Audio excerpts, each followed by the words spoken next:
بسم الله الرحمن الرحيم الحمد لله رب العالمين والصلاة والسلام على سيدنا ومولانا محمد وعلى آله وصحابته أجمعين. اللهم إني نويت التعلم والتعليم والتذكر والتذكير والنفع والانتفاع والإفادة والاستفادة والحث على التمسك بكتاب الله وسنة رسوله صلى الله عليه وسلم والدعاء إلى الهدى والدلالة على الخير ابتغاء وجه الله ومرضاته وقربه وثوابه سبحانه وتعالى. سبحانك لا علم لنا إلا ما علمتنا إنك أنت العليم الحكيم يا الله. اللهم صل وسلم وبارك على سيدنا ومولانا محمد. السلام عليكم ورحمة الله تعالى وبركاته. So we move on to page 40 and page 41 of the English translation, and the Imam says, أيها الولد والباقي من مسائلك بعضها مسطور في مصنفات فاطلبه ثم وكتابة بعضها حرام اعمل أنت بما تعلم لينكشف لك ما لم تعلم. Dear child, as for the rest of your questions, some of them are covered in my works, so seek them out there. In other words, the Imam has received a number of questions from one of his students, and he's answering some of them. He has answered some of them, and he's mentioning that you should look for the answers to some of your other questions in what I've already written, and that would include books such as the Ihya Ulumuddin, the Minhaj al-Talibin, and other works, not just great works of the Imam, but great works of our Ummah. And he says that the answers to those questions I've put forward in those works, but he says putting down the answers to other of your questions is an offence. In fact, he says haram, it's prohibited, it's impermissible. So it's not just an offence, it's something which is stronger than that, it's impermissible. And the reason being is because this type of knowledge can only be understood by experience and witnessing. And someone that's witnessed this type of knowledge, or is a witness to this type of knowledge, will know that such experiences can never be captured in words. It's like trying to explain to someone what does honey taste like, and they've never had anything sweet in their life. You don't know. You can't explain that, I should say. And so those who are deeply immersed in the journey to Allah, those who are steadfast, as the Imam says, and who treat others well, and have all the great traits of the one who is a traveller on the path to Allah, they will have understanding imparted to them directly by Allah. Because we're promised this in the Quran, وَاتَّقُوا اللَّهَ وَيُعَلِّمُكُمُ اللَّهُ, that if you're someone who has taqwa, Allah will teach you directly. And this it's not just specific to types of understandings, it's not just that you will begin to have insights and deep consciousness of the world around you, but the world around you will begin to look different. And also that you will begin to be privy to things which are not ordinarily something what human beings are privy to. So, when we go out in our day-to-day lives, the things that we encounter are just the things that we see, the roads that we walk on, or the people that we meet, the food that we eat, the flowers that we smell. That's our daily life, isn't it? But we all know that between us and other types of realities and existent things, there are veils. And that's our belief. For example, right now there are angels in our midst. We know that. We know that there are realities, i.e. things which actually exist, which happen to be in our midst, but we can't see them. But to the great people of Allah, those veils begin to be removed, and they can see things beyond what's readily apparent in front of us. And what the Imam is saying essentially is that that type of knowledge, it's impermissible to record it. Because why? It's something that people have never, because they've never seen it, how can you explain it to them? And not just that, but then people will get confused potentially. Then if you say, look, I've seen such and such, or I've experienced this and that, how do you justify that to someone? Right? So that's one reason why it's impermissible. But also it's a little bit cautionary as well to protect us from charlatans. In other words, because then everyone begins to claim that, I flew to Makkah last night and I performed Umrah and I came back. And it's open to anyone to say anything then, right? So the idea is that the secret is a secret because it's something that if you've attained such ranks, if you are indeed someone that Allah has folded up the distances, and it's true, there are people like this, we know. The people of the steppe, they refer to them as Ahlul Khutwa. Allah has shortened the distances in the world for them and they can travel from one place to another very quickly. But those sorts of people don't talk about these things. They don't need to explain that what they've done, simply because A, it's not something which is understood to other people, and B, what's the purpose of it? Because the purpose should be that people should be moved by who you are and your good character and your good action. Right? And things which they're not used to will not make much sense to them. So the Imam says that to speak about such things is impermissible. And then look what he says, which is such a beautiful way of summing it up. That act in accordance with what you know, and if you do that, what you do not know will be unveiled to you. Right? Act in accordance with what you know, and what you do not know will be unveiled to you. In other words, if we want to be people that have insights and greater knowledge, and again, it's not the unveilings that we're interested in, keep in mind. We shouldn't act because we want to be someone of miracles or someone who has these great insights. We should want to act because it's what we should do to worship Allah, right? And that's the single most important thing, is to worship Allah. Allah's right over us in terms of the fact that He's Rabb and we are Abd, right? He's the Lord and we're the slaves. It's His entire right to be worshipped. And we've mentioned it many, many times, that Allah, we could worship Him for an entire existence without any recompense, and that is justice from Allah. I repeat that we could worship Allah, every single one of us in this room, and every single person that was ever created from the beginning of time and the end of time, and we've done nothing but worship, but we have no recompense for that. That's justice from Allah, right? Because it's the fact that He created you. There's nothing that you can do to repay that, right? So what we need to understand is that our relationship with Allah isn't really mercantile. It's not something which is transactionary, that, Allah, I've done 5 times a day and I've done fasting and hence I'm looking forward to the reward. No, it's really the way that we turn to Him. What's called in Arabic, sidqut tawajjuh. In other words, you could be someone who prays 5 times a day. You could be someone who engages in all the great acts of worship, but you're not really in it. Your heart's somewhere else. You're not fully cognizant of the rights of that worship, the presence that's required, right? But then there's people who do worship, and even outside of worship, the fact that their hearts are always turned to Allah, that's an incredible way to be. In other words, it's not just during the acts of worship, their whole being is the act of worship, right?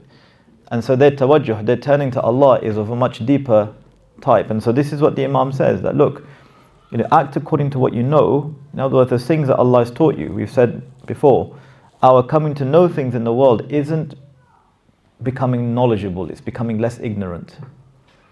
Because you don't go to the edge of an ocean with your small cup and take a cup of water and you said, I've drunk from the ocean. You don't say that, do you? Because what you've taken out from the ocean doesn't amount to not even anything. So it's something similar, that we can't say that we've become knowledgeable. What we've done is that we've just decreased our ignorance by 1 iota, no matter how great we think our knowledge is. And so this minuscule amounts of knowledge that we come to acquire, all that we're being told is act according to it. And if you do, then the other things will follow as a consequence of that. And then now the Imam begins one of the longest sections in this text, by advising his student on a number of points, some of which he should forego, i.e. give up, and some of those that he should hold tight to. And so in total we have 4 things that he should forego and 4 things that he should hold fast to. And so he says, أيها الولد بعد النوم بعد اليوم لا تسألني ما أشكل عليك إلا بلسان الجنان لقوله تعالى ولو أنهم صبروا حتى تخرج إليهم لكان خير لهم. That after today, do not question me about what is difficult for you, except with the tongue of the heart, on account of his statement, the Most High, and if they were patient till you emerged for them, it would be better for them. In other words, the people who have understanding and insight, it's not through questioning that they come to know things. It's through patience. Look at the difference between the two ideas. When we feel that we need to have something clarified, or something's not quite clear enough for us, what do? We engage in a question immediately, because we think the fact that I can formulate this into a question, that's going to bring about clarity in the form or the shape of an answer. The Imam is saying, no, it doesn't quite work like that. Because oftentimes the answer to what you think that you need isn't in the form of a question, it's in the form of patience. And if someone is patient, the answer to what they need will come to them. There's absolutely no doubt about that. And that's the way, even if you look at our own lives, we do tend to see this, that, when we sometimes, we hurry toward asking questions, and because our questions are not of the type that have an immediate answer to them, we are then forced to have patience, because no one's really able to answer the thing that we've asked for. And then we come to realize after a while that, oh yeah, I should have just been patient and I would have been answered. Right? So that's what the Imam is trying to say. Look, don't worry, don't try to force things, don't try to push things. Things will happen in their time, and things will become clear in their time, and that's the key. So the distinction is between asking questions or having patience. And you'll see in most instances, or a lot of instances, having patience is the key. And then the Imam says, وَاقْبَلْ نَصِيحَةَ الْخِضْرِ عَلَيْهِ السَّلَامِ حِينَ قَالَ فَلَا تَسْأَلْنِي عَنْ شَيْءٍ حَتَّى أُحْدِثَ لَكَ مِنْهُ ذِكْرًا. Allahu Akbar. Accept the advice of the wise Khidr alayhi salam, the great Khidr, when he said, which is in Surah Al-Kahf. Now, Sayyidina Khidr is a extraordinarily exciting figure in our tradition, because even when he's mentioned in the Quran, in Surah Al-Kahf, in the story of Sayyidina Musa alayhi salam, when he meets with, or rather it should be when Sayyidina Musa alayhi salam meets with him, he's very enigmatic. We're not too sure who this individual is. Because his name is not mentioned, is it, in the Quran? It says that Musa alayhi salam met abdan min ibadina, a slave of ours. But all scholars agree that it's Khidr alayhi salam, right? But then he proceeds to act in a way which is outwardly very confusing. He makes a hole in someone's boat, right? And you think, why would someone do that? To sink someone's boat, it's destroying it.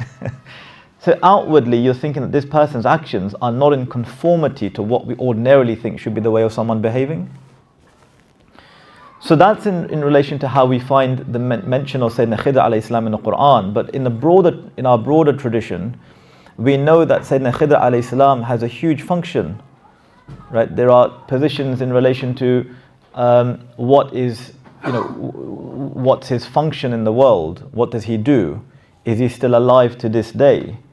Right? Is he one of those people that's been blessed with, not just a long life, but tabarakallah, with longevity in the fullest meaning of the word? And there are many traditions that we can speak about that allude to that idea. And so whenever we hear the name Khidr alayhi salam, immediately there comes a sense of like, we should really, this is really deep. And so the story that we have, and the Imam mentions here in this text, that what did Khidr alayhi salam say to Sayyidina Musa alayhi salam? Do not ask me about anything until I set about mentioning it to you.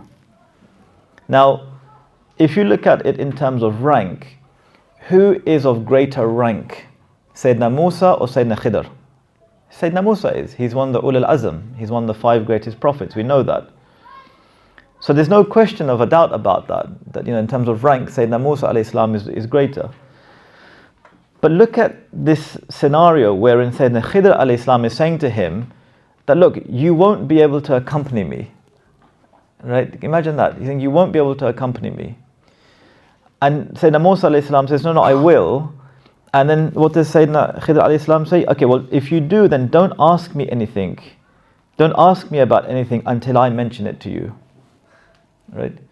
It's a really strange way in one sense, but it's in line with what the Imam is saying, isn't it? Look, questions aren't always your solution. Just be patient and observe. The wisdom of what's happening will become apparent to you in good time. Right? And what do we hear in the story? Sayyidina Musa alayhi salam. Now, of course, we shouldn't mistake that Sayyidina Musa alayhi salam wasn't patient or couldn't bear with. No, it's not that. Sayyidina Musa alayhi salam's sense of sharia and justice is so strong that it overrides and overpowers what he's seeing in front of his eyes. Because don't forget, a prophet can never stay silent in the face of falsehood. It's impermissible. It's actually haram for a prophet to do that. So if falsehood is taking place in front of the eyes of a prophet, the prophet cannot stay silent. He must mention something. So it's not that Musa alayhi salam is somehow impatient, well, a'yadhu billah, but rather it's his sense of justice and what's right. And he's compelled to ask that question. It's part of who he is, right? And it's not becoming for anyone to say, oh, Musa alayhi salam, even he wasn't patient with Khidr alayhi salam. It's really the wrong frame to look at it. It has nothing to do with that. Why? Because what we're doing is that, unfortunately, we're trying to bring the lofty stature and rank of someone like Sayyidina Musa down to our worm-like level. It's not appropriate. He's a prophet of Allah, and not just a prophet of Allah. He's one of the Ulul Azm. He's one of the 5 greatest prophets that we know. And so Khidr alayhi salam says, look, don't rush, don't ask me about anything until I mention it to you. And then what does the Imam say, continuing, وَلَا تَسْتَعْجِلْ حَتَّى تَبْلُغَ أَوَانَهُ فَيَنْكَشِفَ لَكَ وَتَرَاهُ. I said, do not rush so that they may reach the proper time when it will be unveiled to you and you will see. In other words, the answers to your questions will become manifest. And he mentions this ayah in the Quran, سَأُورِيكُمْ آيَاتِي فَلَا تَسْتَعْجِلُونَ, that I will show you my signs, so do not hurry me.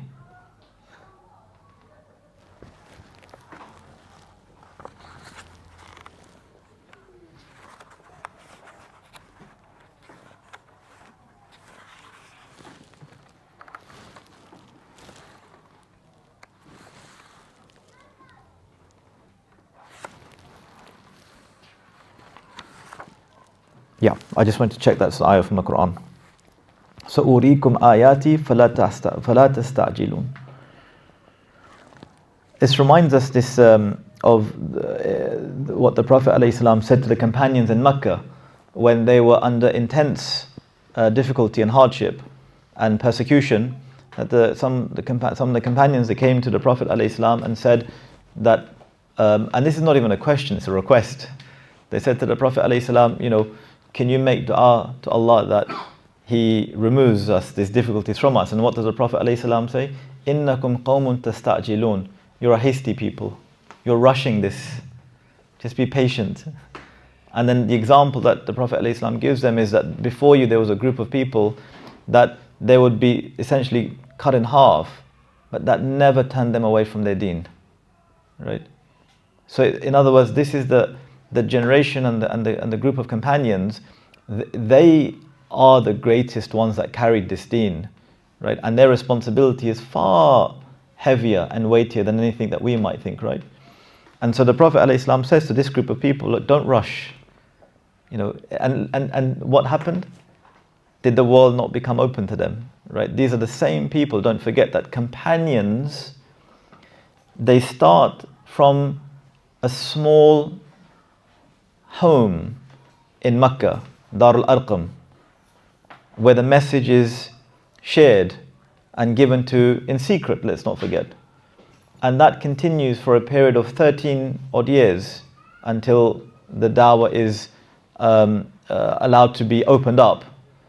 And then what do we see from that? That after a period of 13 years, we then have the period of 10 years in Makkah, and even then Islam is still a very local phenomenon. It's not huge.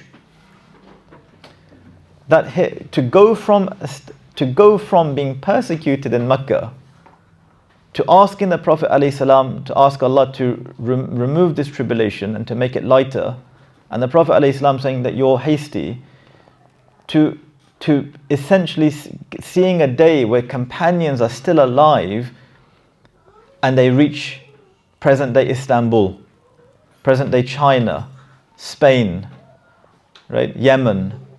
There are so many parts of the world that are coming out. It's unfathomable to think about the vast swathes of land that are, our great companions, our great ancestors, because they are our ancestors, aren't they? They're the ones who carried this deen. So it's incredible to think that just through them, if we really reflect on it, what is it that made them able to spread Islam to pretty much the known world at that time, right? The fact that they acted on what they knew, right? And they were committed, and they were faithful to the covenant that they took with Allah. That's what Allah says about them. مِنَ الْمُؤْمِنِينَ رِجَالٌ, that you'll see that amongst the believers there are a group of people that are referred to as rijal. And rijal here doesn't necessarily mean men. It means those who stand on their 2 feet. Right? صَدَقُوا مَا عَاهَدُوا اللَّهَ عَلَيْهِ, that they were truthful to what they promised Allah. And that's the key. If we're truthful, then the world is a tiny little place. It will be in our hands. There's no doubt about that. But it's commensurate with how not faithful we are with the deen, وَالْعِيَاذُ بِاللَّهِ, that the world is not this insignificant thing even, because think about it, has no value to Allah, the dunya, no value. But we can't even have it in terms of, we're overpowered, even though we're many. And so, what does the Imam say here then? So he says, فَلَا تَسْأَلْنِي قَبْلَ الْوَقْتِ وَتَيَقَّنْ أَنَّكَ لَا تَصِلُ إِلَّا بِالسَّيْرِ لِقَوْلِهِ تَعَالَى أَوَلَمْ يَسِيرُوا فِي الْأَرْضِ فَيَنْظُرُوا. It's incredible that the way that the Imam is explaining this idea. He's saying, don't question me prematurely. Again, the answer to your questions is not through questioning, but through patience. So be certain that you will not arrive without spiritual travel. It's not the pathway, the footpaths and the roads. Spiritual travel can take place while you're on your seat. You don't have to physically go anywhere. Right? A spiritual journey is a journey of your being. And so what the Imam is saying is that he then gives an ayah from the Quran where Allah Azza wa Jal says, have they not traveled the earth and considered? Right? أَوَلَمْ يَسِيرُوا فِي الْأَرْضِ فَيَنْظُرُوا. Did they not travel, or have they not traveled in the earth and reflected? Right? But this reflection is with the eye of what?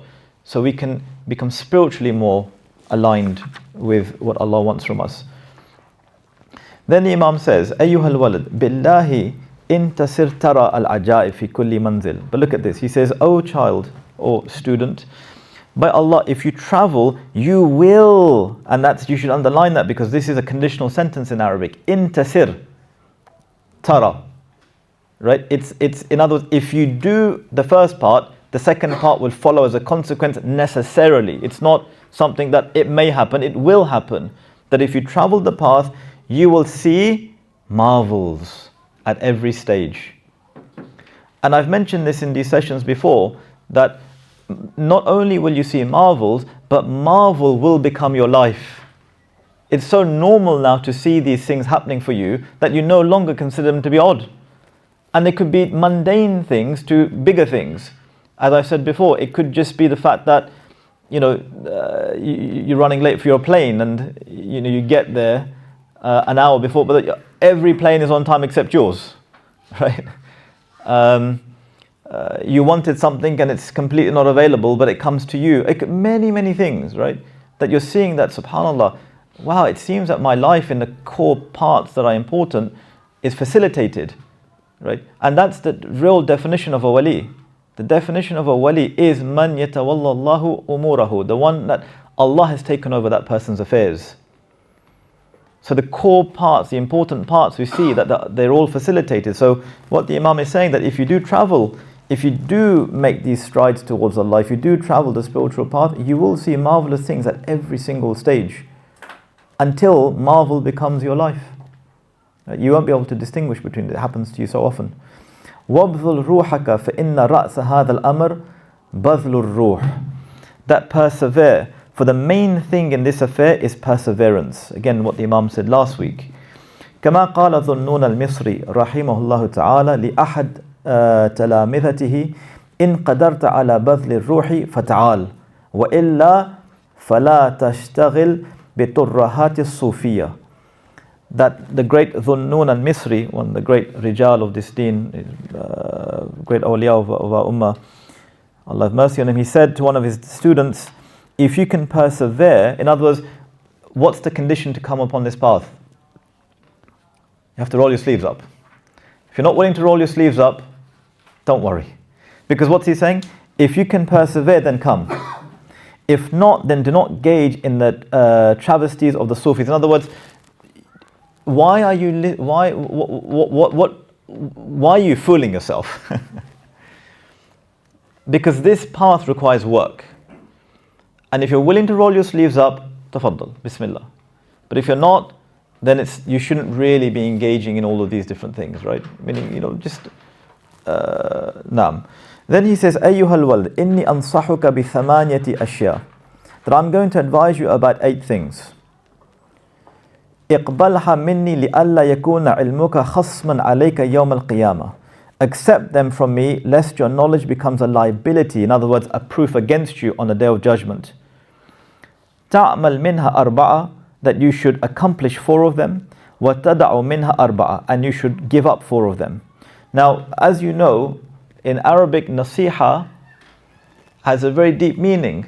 Nasiha is the same word in Arabic for a tailor. A nasih in Arabic is a tailor. Nasaha means to advise, but the nasih is also a tailor. What's the correlation between a tailor and someone giving advice? Because the idea is that the tailor oftentimes patches people's clothes. And when you patch someone's clothes, what do you have to do? When you see a hole in someone's garment, the patch that you're going to use, the thread that you're going to use, the type of material that you're going to use must be as close as possible to the original for it to be a good job. Right? If it's not, then it's not really, you're not doing your job properly. And that's exactly the same thing that someone who's giving nasiha should be doing. That every individual that's coming to us for advice is as if they are a piece of garment, individual, unique. And the patch that you have to give them, i.e. the nasiha that you have to give them, has to be in line and commensurate with who they are. The thread, the material, everything has to match. Otherwise, if you're someone who has like a pile of patches there, and every garment that comes to you is putting on the same patch, we're not really giving nasiha, right? So it's about making someone whole again. And not just whole, making them whole in such a way that you can't even tell that there was a gap there to start with. Tabarakallah. Right? So he's saying, I will give you 8 pieces of advice. What's the first one? He says, the great Imam, فَأَحَدُهَا أَلَّا تُنَاظِرْ أَحَدًا فِي مَسْأَلَةٍ مَسْتَطَعْتَ. The first is that you shouldn't argue with anyone regarding any issue insofar as you are able.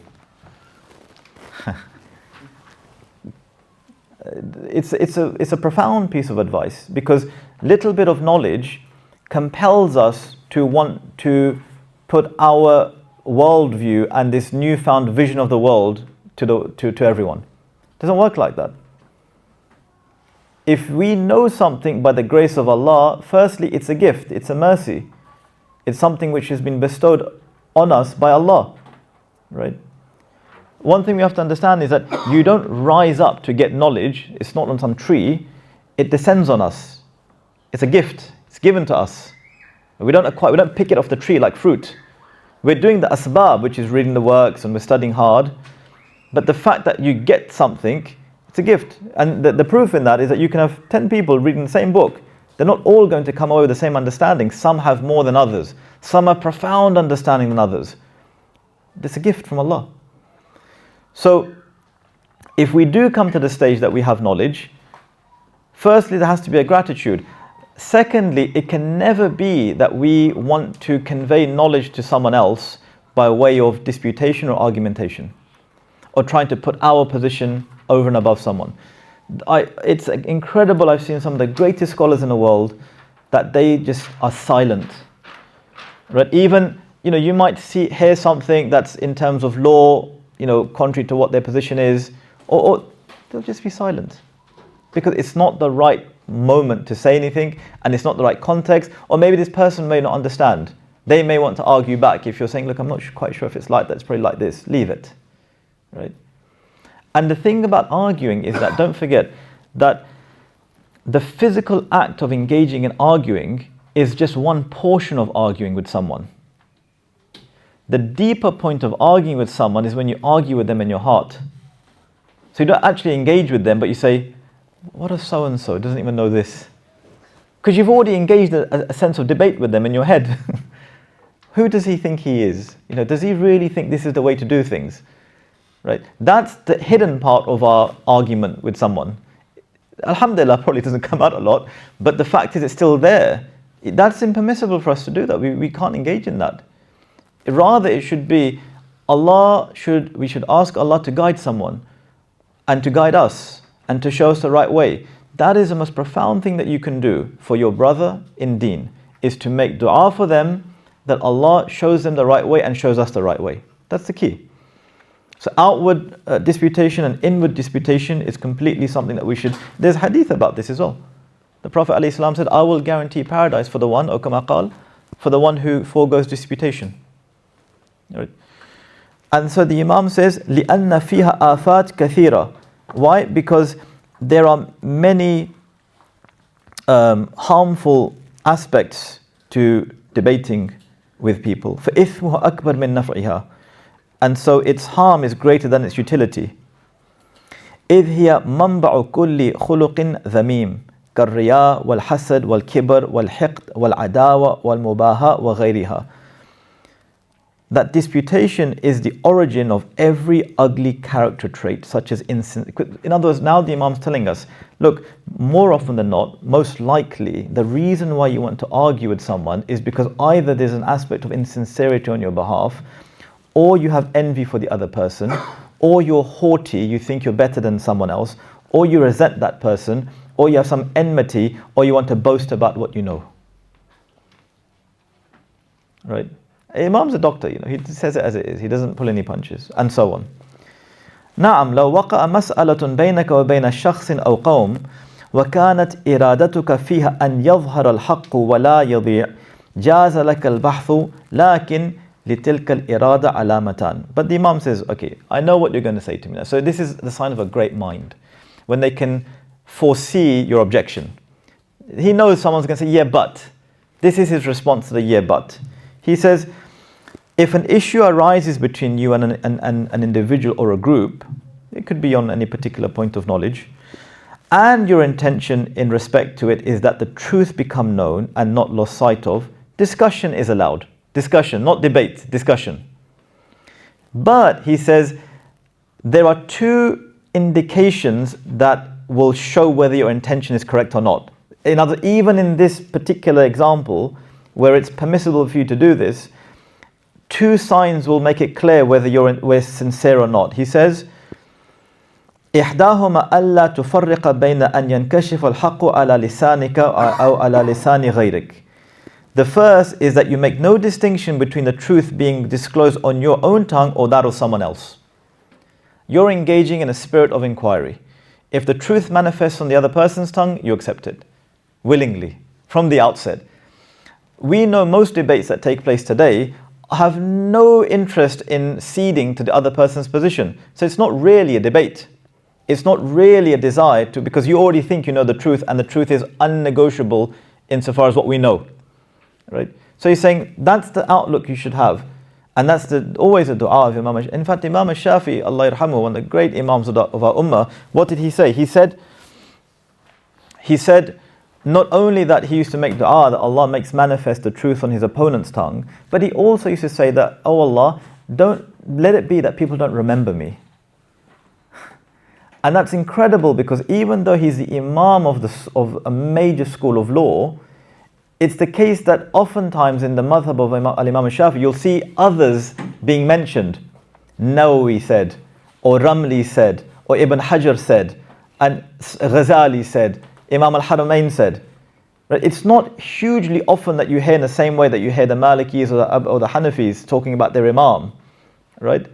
In the Shafi'i school, you hear more often than not the names of other people, because again, it's probably because Allah responded to his prayer that Allah, don't let me be known. Right? So that's the first sign. And the second one, the Imam says, وَالثَّانِيَ أَنْ يَكُونَ الْبَحْثُ فِي الْخَلَاءِ أَحَبَّ إِلَيْكَ مِنْ أَنْ يَكُونَ فِي الْمَلَأِ. That the second is that this discussion that you're going to engage in, it should be preferable to you that it be in private rather than in public. Right? So, the thing with public debate is that it's tribalism.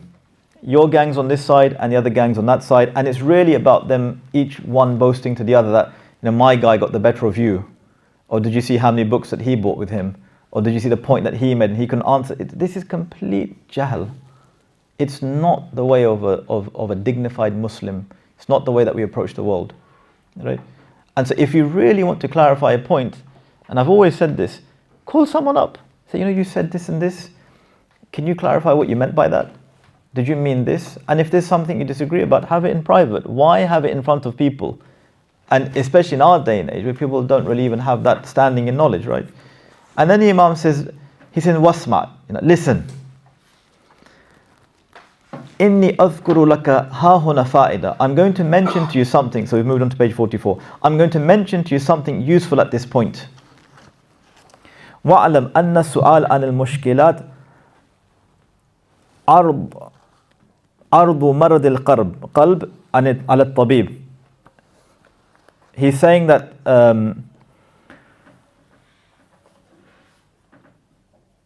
he says, understand one thing, that questioning about difficulties is as it was showing the sickness of the heart to a doctor.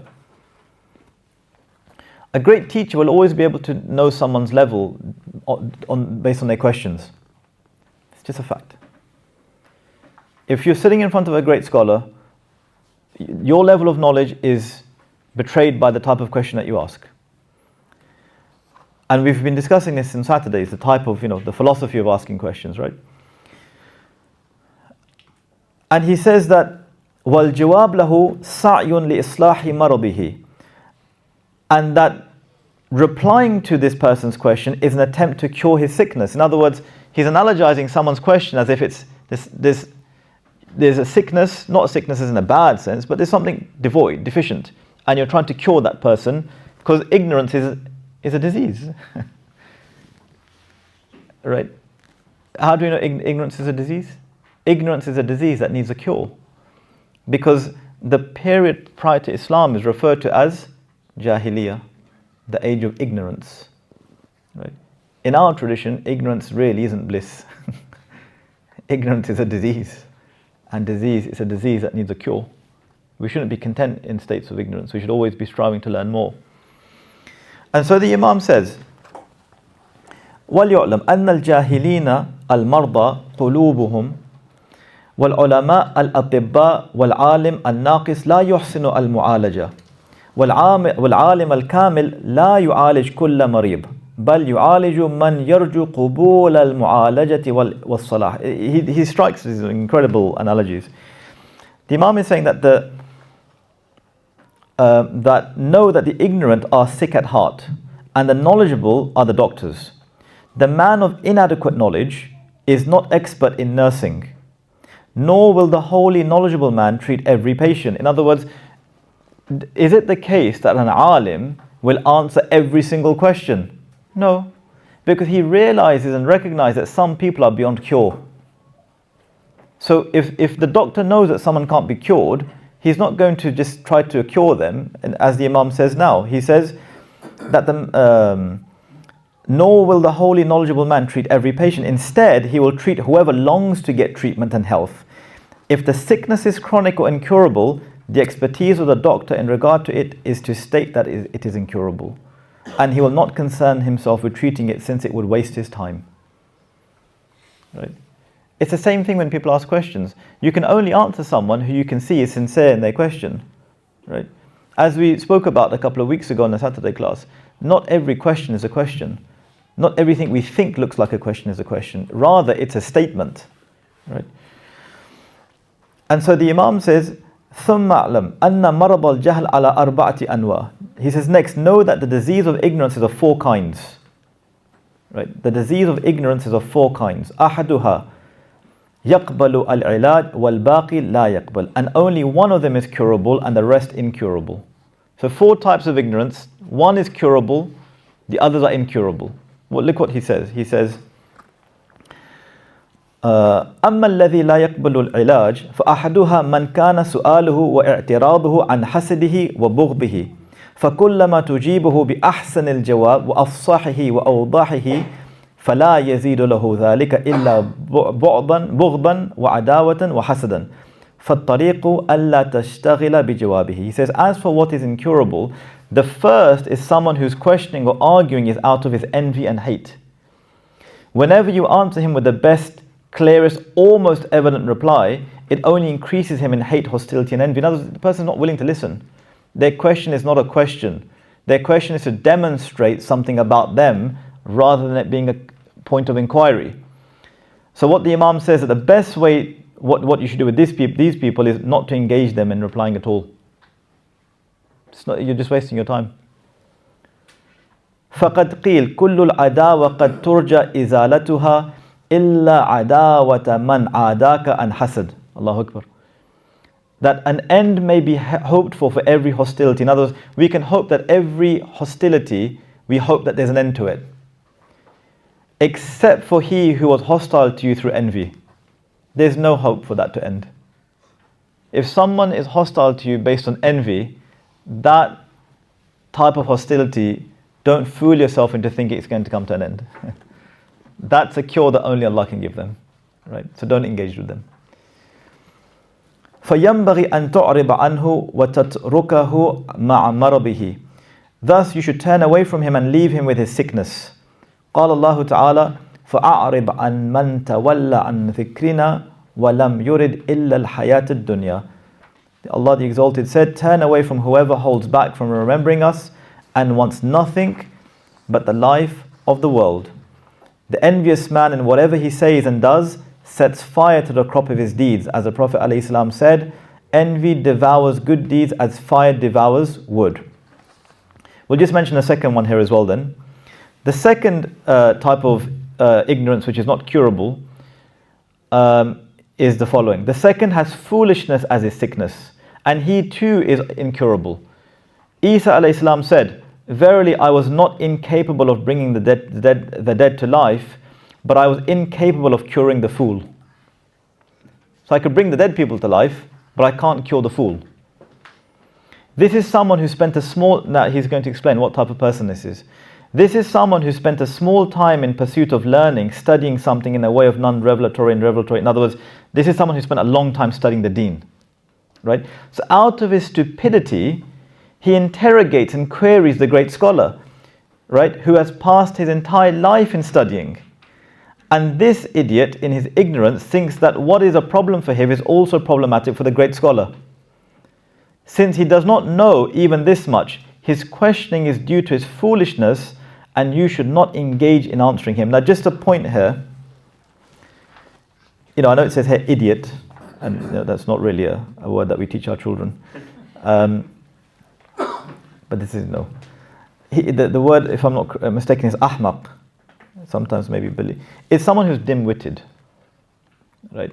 Idiocy can also, come close to that. And one thing about the Imam. This is a text, right? That's it was written so everyone could read it. But the Imams they don't hold back when when it comes to knowledge.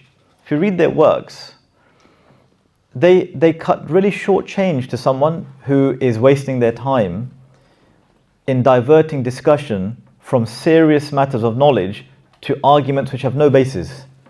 And they will actually say, look, there's no point speaking to someone who's a dimwit. Leave it. Right? Because you have to be clear about saving yourself time. Now, don't get me wrong, that doesn't mean, as I said about Musa alayhi salam, I said when you hear about Musa alayhi salam and the fact that he asked the questions when he was told not to, it wasn't because he was impatient, it's because he's a prophet. He has to ask questions, especially when he sees something which is outwardly khilaf al-sharia.